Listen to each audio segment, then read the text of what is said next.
Charandas Prajapati study corner में आपका स्वागत है। आज हम संविधान के बारे में कुछ चर्चा करने जा रहे हैं, जिसमें संविधान के संबंध में कुछ आलोचनाएं, संविधान के जो मसौदे पर कुछ आक्षेप आते हैं। यह आज से नहीं, जब से संविधान बना है तभी से, शुरुआत से ही है। और इस संबंध में हमारे संविधान शिल्पी डॉक्टर बाबा साहब भीमराव अंबेडकर जी ने कुछ स्पष्टीकरण दिए हैं। जो पहला आक्षेप था, उसमें यह कहा गया था कि इसमें कोई नई बात नहीं है। इसमें से करीब आधा तो भारत सरकार के सन 1935 के एक्ट से ही लेकर ज्यों का त्यों रख दिया गया है, और शेष विभिन्न देशों के विधान से लिया गया है। इसमें अपनी मौलिकता बहुत कम है। तो इस संबंध में बाबा साहब द्वारा जो बात कही गई है, इसे पिछले वीडियो में अपन चर्चा कर चुके हैं। और बाबा साहब ने जो कहा था वह यह था कि आज से करीब एक शताब्दी से कुछ अधिक समय बीत गया जब विश्व का पहला लिपिबद्ध विधान बना था। तो कुछ बेसिक बातें ऐसी होती हैं जिनमें कोई हेरफेर नहीं किया जा सकता है। केवल और केवल कुछ बातें हैं, जैसे देश काल, वहाँ की परिस्थिति, स्थानीय वातावरण या पर्यावरण संबंधी बातें कुछ हो सकती हैं, जैसे मौसम या यहाँ का जो जलवायु है, उसके आधार पर कुछ हम कर सकते हैं, परिवर्तन कर सकते हैं। बाकी बहुत अधिक परिवर्तन करना बहुत मुश्किल बात है। दूसरी जो बात कही गई है वह यह है कि इसमें कहीं भी भारत की प्राचीन राजनीति का कोई ध्यान नहीं दिया गया है। यह कहा जाता है कि इस नवीन विधान का निर्माण प्राचीन हिंदू राज्य परंपरा के आधार पर होना चाहिए था। इसमें पाश्चात्य राजनीतिक सिद्धांतों का समावेश न कर ग्राम और ग्राम पंचायतों की भित्ति पर इसे करना चाहिए था। तो हम इस पर कुछ चर्चा आगे करें। सर्वप्रथम आपसे आग्रह है कि आप चैनल में नए हैं तो चैनल को सब्सक्राइब करें, वीडियो को लाइक करें, शेयर करें और कमेंट बॉक्स में कमेंट अवश्य करें। अब हम आगे की चर्चा लेते हैं, जिसमें बाबा साहब डॉक्टर भीमराव अंबेडकर जी ने उठाए गए सवाल का जवाब दिया है। कहते हैं कि कुछ ऐसे लोग भी हैं जिनकी विचारधारा बहुत आगे अति की ओर चली गई है। वे कोई भी केंद्रीय या प्रांतीय शासन नहीं चाहते। वे चाहते हैं कि भारत में केवल ग्राम सरकारें हों। बुद्धि संपन्न भारतीयों का ग्राम समाज के प्रति जो प्रेम है, यदि कारुणिक नहीं तो असीम तो अवश्य ही है।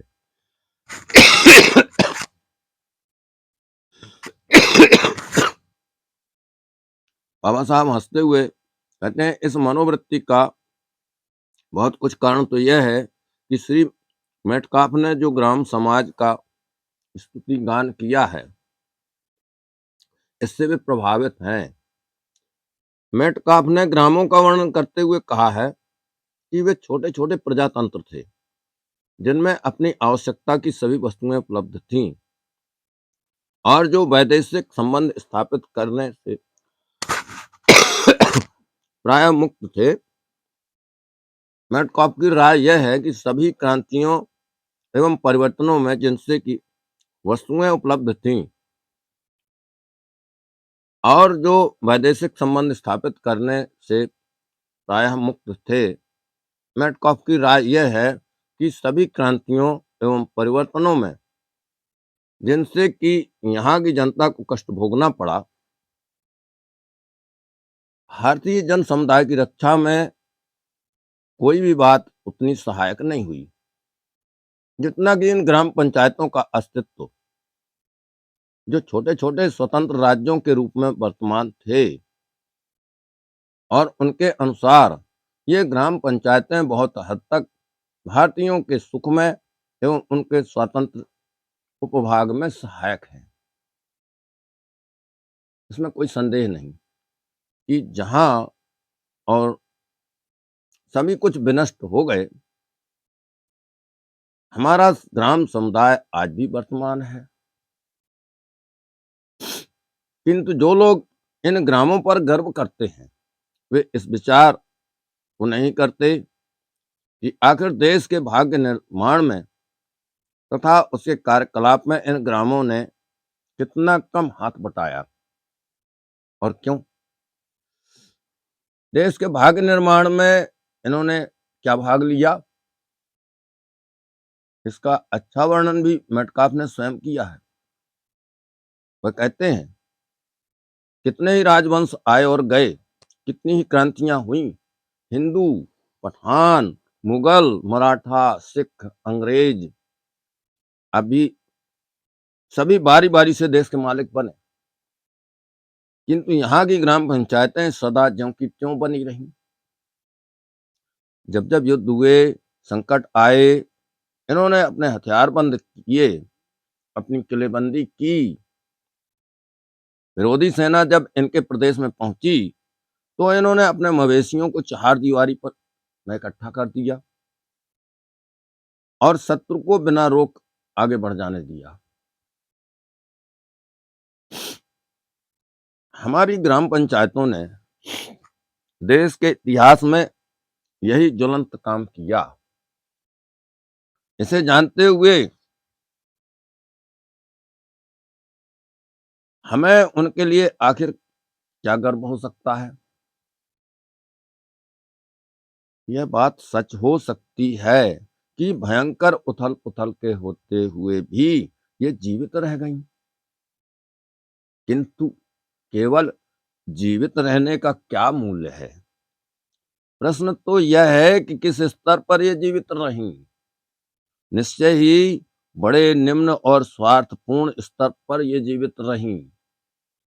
मेरा मत है कि ये ग्राम पंचायतें ही भारत की बर्बादी का कारण रही हैं। मुझे आश्चर्य होता है कि जो लोग प्रांतीयता की, सांप्रदायिकता की निंदा करते हैं, वहीं ग्रामों की इतनी प्रशंसा कर रहे हैं। हमारे ग्राम हैं, हमारे ग्राम है क्या? ये कूपमंडूकता के परनाले हैं। अज्ञान, संकीर्णता एवं सांप्रदायिकता की काली कोठरियां हैं। मुझे तो प्रसन्नता है कि विधान के मसौदे में ग्राम को अलग फेंक दिया गया है और व्यक्ति को राष्ट्र का अंग माना गया है। विधान के मसौदे की इसलिए भी आलोचना की गई है कि इसमें अल्पसंख्यकों के संरक्षण की व्यवस्थाएं रखी गई हैं। इसके लिए मसौदा समिति जिम्मेदार नहीं है। इसे तो विधान परिषद के निर्णयों के अनुसार चलना था। जहां तक मेरे निजी मत की बात है, मैं कह सकता हूं कि विधान परिषद ने अल्पसंख्यकों के संरक्षण की व्यवस्था करके अवश्य ही बुद्धिमानी का काम किया है। इस देश के बहुसंख्यक और अल्पसंख्यक दोनों ही वर्ग एक गलत रास्ते पर चले हैं। बहुसंख्यक वर्ग की गलती है कि उसने अल्पसंख्यक वर्ग का अस्तित्व नहीं स्वीकार किया, और इसी प्रकार अल्पसंख्यक वर्ग की गलती है कि उसने अपने को सदा के लिए अल्पसंख्यक बनाए रखा। अब एक ऐसा मार्ग निकालना ही होगा जिससे ये दोनों गलतियां दूर हों। मार्ग ऐसा होना चाहिए जो अल्पसंख्यकों का अस्तित्व मानकर इस संबंध में आगे बढ़े, और साथ ही मार्ग ऐसा भी हो जिससे कि एक दिन अल्पसंख्यक बहुसंख्यक दोनों ही वर्ग आपस में मिलजुल कर एक हो जाएं। इस संबंध में विधान परिषद ने जो उपाय रखा है वह निस्संदेह अभिनंदनीय है, स्वागत योग्य है,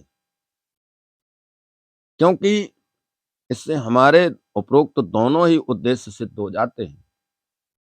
दो बातें मैं उन कट्टर प्राचीन पंथियों को कहना चाहता हूं जिन्होंने अल्पसंख्यकों के संरक्षण के विरुद्ध एक हठधर्मिता का भाव अपना लिया है। एक बात उनसे यह कहना चाहता हूं कि अल्पसंख्यक एक भयंकर विस्फोटक पदार्थ के समान होते हैं और अगर फटा तो सारे राजकीय ढांचे को तहस नहस कर सकता है। यूरोप का इतिहास इस बात का ज्वलंत प्रमाण है। दूसरी बात मैं यह कहना चाहता हूं कि अगर भारत का अल्पसंख्यक समुदाय इस बात पर सहमत हो गया कि वह अपने अस्तित्व को बहुसंख्यक समुदाय को सौंप दे, आयरलैंड का विभाजन रोकने के लिए जो बातचीत चली थी उसके सिलसिले में श्री रेमंड ने मिस्टर कार्सन से यह कहा था, प्रोटेस्टेंट अल्पसंख्यकों के लिए आप जो भी संरक्षण चाहते हो मांग लें, किंतु आयरलैंड को हमें अखंड रहना चाहिए, अखंड रखना चाहिए। इसके जवाब में कार्सन ने कहा था, चूल्हे में जाएं आपके संरक्षण, हम आज से शासित होना नहीं चाहते। शायद मिसप्रिंट है, हम आपसे शासित होना नहीं चाहते होना चाहिए। भारत के किसी भी अल्पसंख्यक समुदाय ने यह रुख नहीं अपनाया है जैसा कि आयरलैंड के अल्पसंख्यक समुदाय ने अपनाया। उन्होंने बहुसंख्यक समुदाय के शासन को निष्ठापूर्वक स्वीकार कर लिया है।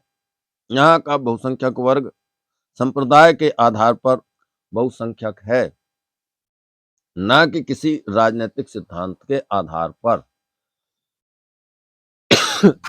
ऐसी स्थिति में बहुसंख्यक वर्ग का यह कर्तव्य है, फर्ज है कि अल्पसंख्यकों के प्रतिकूल वह कोई भेदभाव न बरते। बहुसंख्यक वर्ग को अपने इस फर्ज का ख्याल रखना चाहिए। अल्पसंख्यक वर्ग इसी प्रकार अपना पृथक अस्तित्व बनाए रहेगा या अपने को राष्ट्र में विनिमर्जित कर देगा, यह बात निर्भर करती है बहुसंख्यक वर्ग के व्यवहार पर। जिस क्षण बहुसंख्यक वर्ग अल्पसंख्यकों के प्रति भेदभाव बरतने की आदत छोड़ देगा, उसी क्षण अल्पसंख्यकों के अस्तित्व का आधार जाता रहेगा और वे लुप्त हो जाएंगे। तो आज की चर्चा इतनी ही। बाबा साहब ने उस समय की परिस्थितियों के मद्देनजर और आज की परिस्थितियों के मद्देनजर जो जवाब दिए थे वे कालजयी हैं, हमेशा रहेंगे। जब तक परिस्थिति नहीं बदलती है तब तक इस तरह के सवालों के जवाब फिट बैठते हैं। मेरा यही सोचना है। आपका क्या सोचना है? आप अपनी राय जरूर दें कमेंट बॉक्स में। बहुत बहुत धन्यवाद। अगले वीडियो तक के लिए विदा लेते हैं।